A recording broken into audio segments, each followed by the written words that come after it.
Neil Golightly.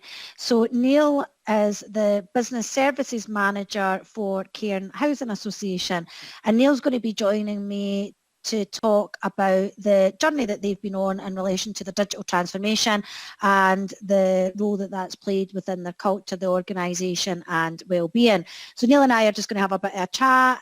Hopefully we'll get some interaction from the floor. So feel free to ask any questions or to give your response to some of the things that Neil is talking about. I've had a bit of an insight to some of the stuff that Cairn Housing Association have done before now, and some of what they've achieved is really quite impressive. So give me a second, I'm just going to share my screen.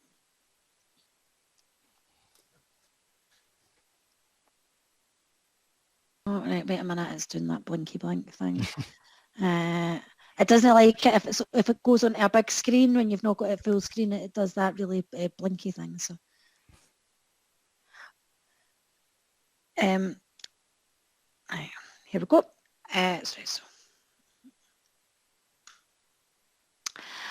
So Neil, one of the things I wanted to talk to you about is just give us a wee bit of background initially around who Cairn Housing Association are, and a wee bit about what your role is. Yeah, sure. Thanks, Esther, and hi everyone. Cairn's a Scottish charity and a registered social landlord. We're quite unusual for a Scottish Housing Association, and that really stems from our roots. Back in the 1980s, we were the Scottish arm of the Royal British Legion Housing Association, so that meant we had sheltered housing courts all around the country for ex-services and their families. But over time, through stock transfers and new build programmes, we've largely moved away from providing care services to providing more family homes. And today we've got about 3,500 homes, and they're across 24 different local authority areas, from Thurso up near John O'Groats to Newcastle and in the Borders, and Campbellton out on the Kintyre Peninsula. So we're quite an odd housing association, and that presents a lot of challenges for how we provide services to customers. So can you just talk about the Cairn Housing approach to staff wellbeing? Yeah, we've organised a huge amount over the last 8 years, modernised, over the last 8 years. I think Cairn did used to be quite a stuffy and bureaucratic organisation. I think it could probably be characterised more now as being quite agile and innovative. I think we've developed a reputation in our sector for being quite forward-thinking and willing to try new things. And of course, we understand that we need to take our staff along with us to meet our objectives. So we've got a really big emphasis on staff engagement at Cairn. This is, you can see this in quite competitive salaries for the third sector anyway. We've got really flexible working practices and good staff benefits. A few years ago, we had staff engagement as Cairn's wildly important goal for the year, which meant that every manager in the organisation were making weekly commitments about how we could improve staff engagement. And these were all monitored through our annual Best Companies survey, which is the Sunday Times Best Companies to Work For list, and the Franklin Covey Project Management Framework. So even before coronavirus, we had good systems in place and equipment to support working from home, but it was never at a scale that we ever would have imagined, or at least not what I would have imagined. So it's really interesting to see an organisation, a public sector organisation, being able to compete with the private sector companies in relation to employee engagement, and I think being named as one of the 50 top best companies to work for is a great achievement. Mm-hmm. So how does the whole digital landscape then fit into your team's wellbeing? Well, I think first and foremost it's about, if we can make people's jobs easier for them, then it makes it a better job for them. So we've got a really excellent digital strategy in place, and it sets out all the aims and objectives for how we're going to utilise technology. Again, because I was saying earlier, we're spread over such a huge area, our team really appreciate when technology helps them with their jobs. So the strategy focuses on some key objectives. I've got them here. We focus on inbound and outbound channel shift, better profiling and persona information for segmenting our customers, increasing digital transactions and inquiries, consolidating our systems, automating our services, increasing delegated authority to our frontline staff. And that's about maximising our income and reducing our costs and time for each transaction. It's quite interesting actually that you can measure most of them, because I know that a lot of the organisations that I work with, when you talk about cost to serve, people are having to use estimates, or they're not actually clear. So was that a bit of a challenge when you had to to get that baseline information, or is it something that's just embedded within the way that the organisation does things? No, we kind of had to we had to start from scratch from it. I mean, I think because of the size of Cairn, we're not a local authority or a public sector organisation. We are relatively small. It's a £16 million a year business or organisation. We've got about 180 staff. A lot of them are working in these sheltered and retirement courts. It's a relatively small team. So what we had a project manager leading the digital strategy, and she spent a huge amount of time going out and doing process mapping for all the different services and the workflows that we'd create in our new systems. And that allowed us to sort of see the time for different elements of those services and how much time or cost was wasted on quite kind of archaic processes that we had, where you'd be stamping a bunch of bits of paper to send them out for tenants to fill in, to send them back. All that adds cost, paper, energy, time. Yeah. And we could put a value to that. I mean, I think it's a useful internal measure that maybe wouldn't stand up to a huge amount of scrutiny, but it helps us to see where the points are in the business that we can make great efficiencies. And that's the thing, like, it's not even so much things about standing up to external scrutiny, but if you're using the same measurement before your change and after your change, and you can then demonstrate it, then I think you're probably a lot further down the road than a lot of organisations. So over the last 8 months then, how have your team coped with the pandemic and the changes in the way that customers have wanted to do business with you? Yeah, well, we had the great idea, or it seemed like a great idea at the time, that we were going to launch completely new systems for how we manage all our customer inquiries and interactions. We're going to launch them on the 1st of April. About 10 days before that, country went into lockdown and all our offices closed, and we're plunged into a bit of a crisis like everyone else.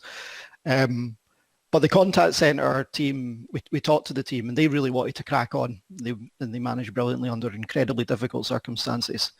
They'd already been involved in quite a bit of training and testing and designing the systems, so they were all very confident, and they'd had a lot of one-to-one sessions booked.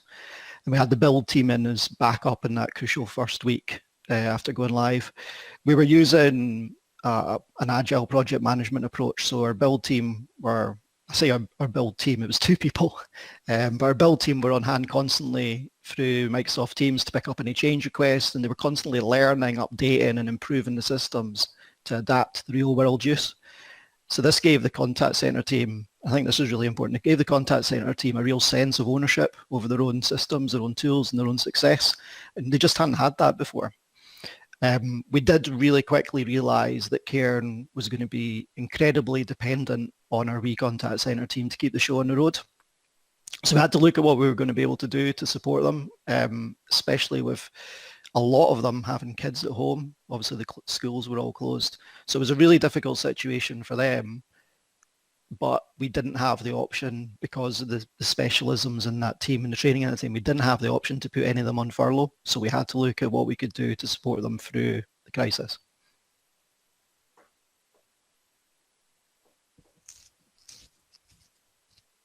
I know we've talked about some of the changes that you've been able to implement as part of the COVID approach. Can you just talk through some of the changes to routine and how you supported your staff that were working at home?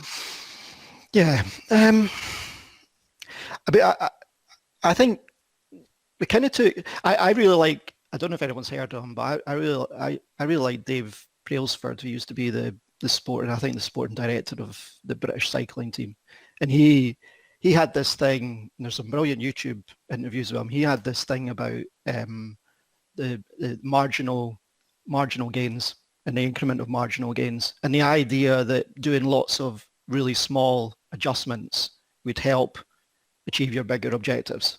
So for us, that was about just kind of looking at that whole experience of what our contact center team were going through and also what the customers were going through, and just thinking about all the really little things that we could do that would add up to make their jobs easier and the services better for customers.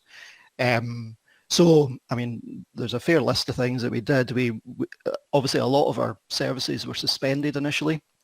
So there was a lot of communications going out to tenants to manage the expectations of the services around things like routine repairs, and also a lot of communications to our staff to make sure that they were aware of what Cairn was doing to respond to the crisis and what their role was going to be in it. We very quickly moved our opening time back 30 minutes to have a morning debrief with the team, which was really important, actually one of the most important things that we do, and that meant that we could have a bit of training or providing information to them because they didn't have that serendipity of all being in the office together. But it was also just a really good time to catch up with each other, and gave us that little bit of flexibility where if people needed to spend a little bit more time with their kids that morning, they could do that before the phones started coming through. We closed our service to phone calls with digital inquiries only from 3:30 p.m. So in the afternoon, we had a slot as well, which was about digital only. So this had kind of two benefits, really. It helped push channel shift, which was something that we wanted to take some big steps on, but also reduced that pressure on the team as well.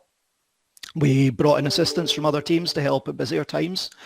And again, that was to give the contact centre team a little bit more of an opportunity to take a breather and to go and look after their kids. We did an experiment with Digital Fridays for 6 weeks where we switched off phone lines entirely every Friday. That was partly because we were a bit short-staffed on a Friday. We had one colleague who was off long-term sick, which was putting a bit of pressure on us for Fridays, but it was also an experiment to see what the impact on the services would be. The downside was that our busier time on Monday mornings got a fair bit busier because people just started calling on Monday instead, which caused us a different problem.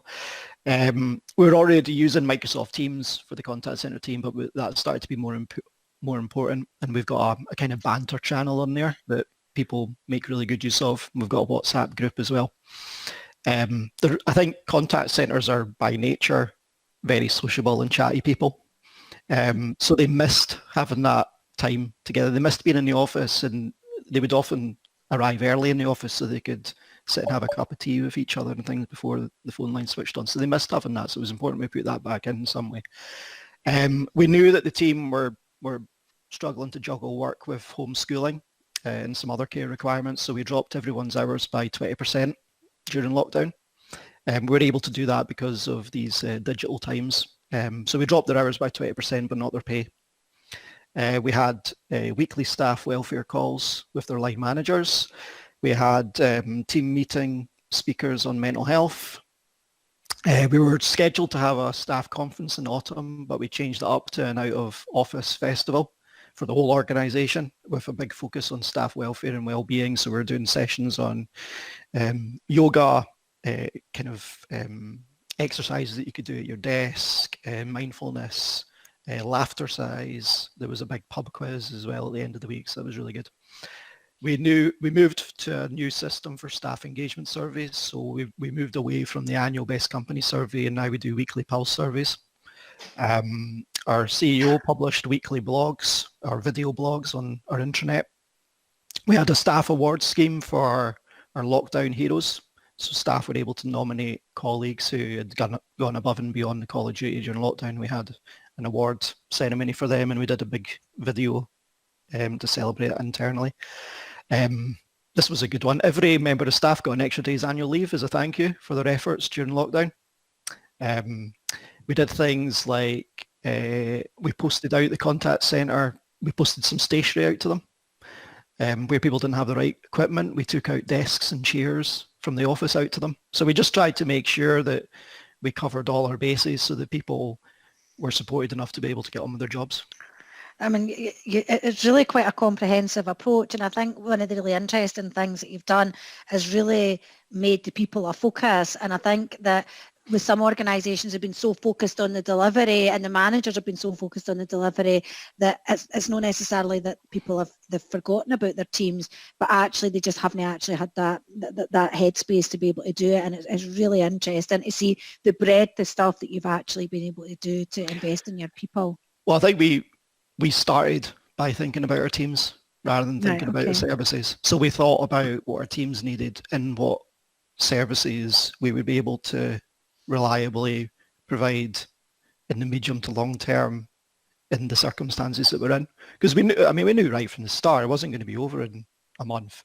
So we knew we were in it for a long haul. So I think it was quite an important decision early on. And it wasn't just for the contact centre. Obviously, all the other colleagues were affected by it as well. Yeah.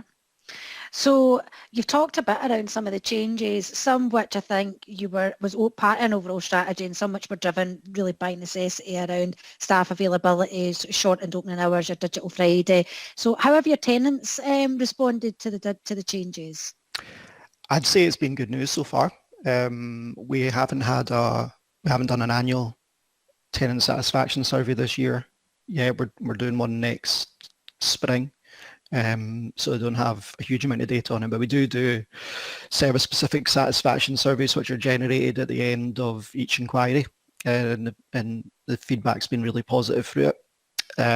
We're a little behind where we wanted to be with promoting channel shift. My comms team were incredibly busy communicating the different changes to our services because of COVID. So our campaign and different campaigns about things like benefits advice and money advice, but we're catching up a bit with some of the promotion for channel shift.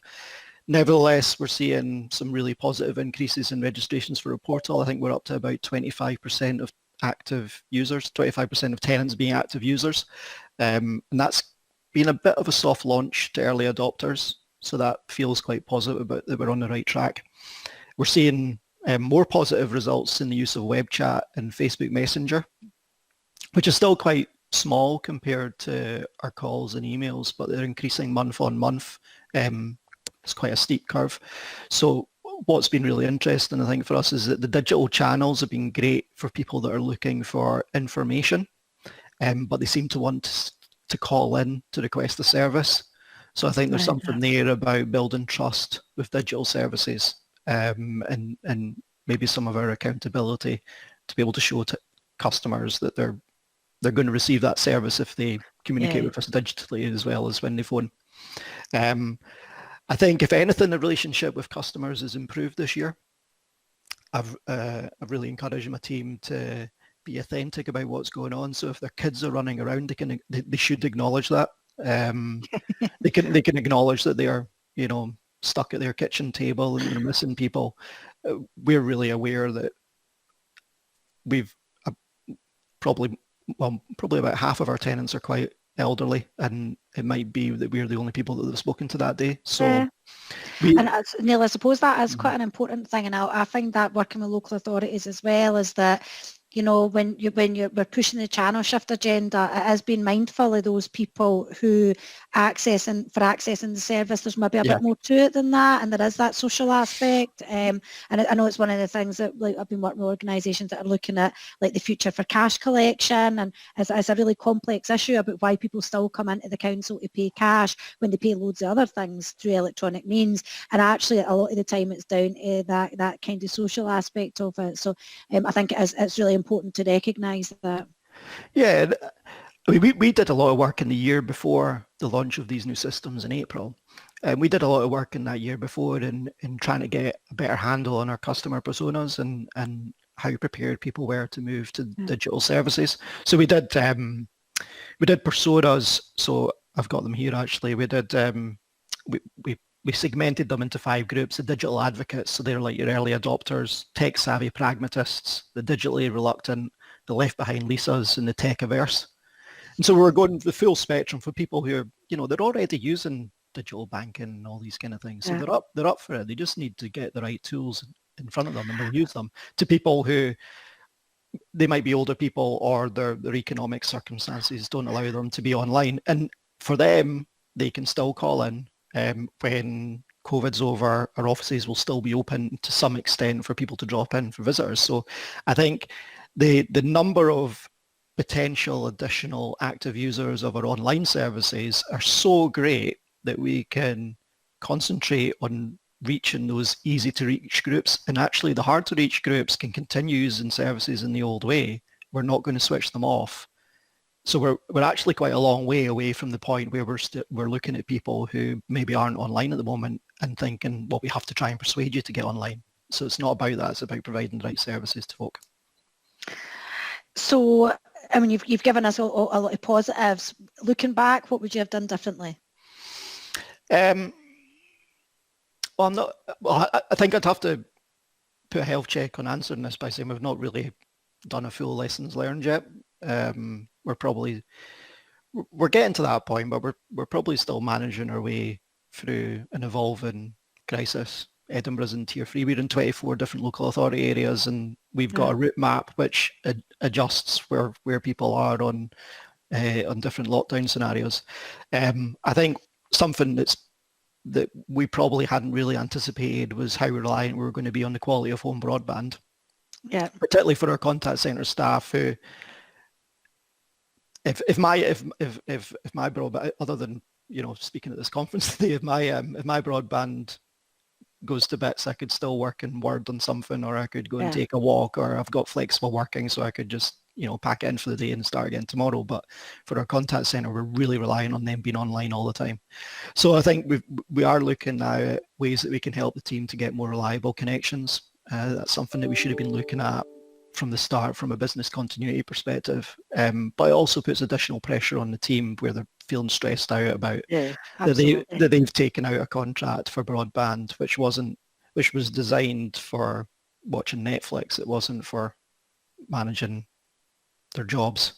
I think as well we had some tough decisions we have to take on our rota as we're responding to the needs of customers, and it would have been great if that had been done before the pandemic, but that's been put back a bit. With the benefit of hindsight, I think overall we've really looked after our team, and they've certainly really enjoyed it. Not enjoyed it, sorry, that's a terrible thing to say. They've appreciated the support that they've had from Cairn, I think. So you've talked about the broadband. Any other tips that you would give to people in the room or anybody watching? I think at Cairn we're always questioning the idea of what a working day looks like, and what we keep coming back to is if the job's getting done and the staff are feeling supported and motivated, then the job will get done. Mm-hmm. So a lot of the old rules that we had just don't make any sense anymore. And I was saying at the start that Cairn's changed a huge amount. We've got to the point now where we don't have things like core hours. For some services, our contact centre, obviously they're a frontline service, so they need to be on at certain times. But we've got so much flexibility now, and because we're already embracing home working before this all happened, we'd already learned that lesson that actually, if you trust people, give them the right tools for the job, people generally get up in the morning wanting to do a good job, so they'll get on with it if you don't get in their way. So I think trust in staff is just a huge opportunity, and different managers will have different attitudes towards that. And I think our managers have gone on a bit of a journey about giving up more control and trusting people that are at home. But I'm always mindful as well. There's that excellent quote about never wasting a good crisis. And we really wanted to modernise services and push for channel shift, and the COVID situation just created fantastic opportunities for that.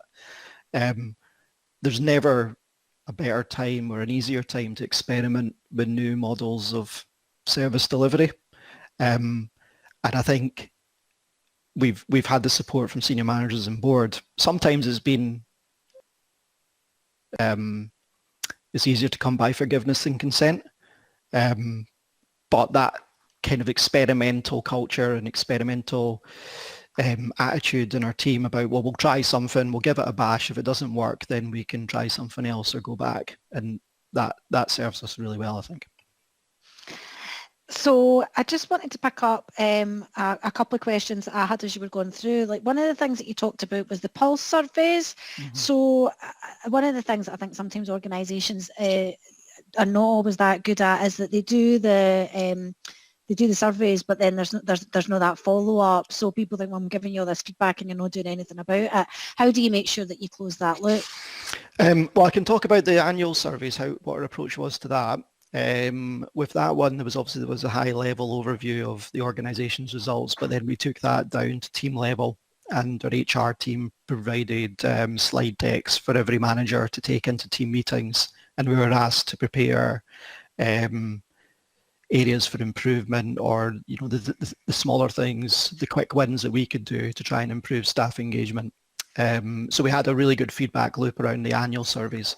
Moving into the new Pulse surveys, they've only been live for, I'm not even sure it's 2 months, so we're still kind of gathering our baseline data to be able to respond to it. But in the meantime, the system allows us to respond to kind of improvement notices that are coming through that. So if a member of my team responds with low engagement on certain questions, then it prompts me to engage with them through this system confidentially to respond to their feedback and to try and explore what we can do about it. So it's working quite well on quite an individual level, but we haven't quite got to the point yet where we're going to be using the data for everyone. No, okay. Does anybody else have any questions for Neil regarding the changes? I mean, I just think it's really impressive what you've been able to do within the, and I know that you said it's quite a small team, but I think the investment in your people coupled by your ability to really adapt to the changing demands of customers has been really impressive. And I'll be watching with interest to see how that how that continues over the coming months. And I think channel shift's one of the things that lots of organisations really struggle with. I think everybody talks about it. Loads of business cases are based on it, but quite often we're not able to deliver against the ambition. So it's really interesting that you're seeing such positive take up on really around what's been a soft launch. Mm-hmm. But if nobody else has got any other questions, I'll just say thanks very much for your time, Neil, and apologies for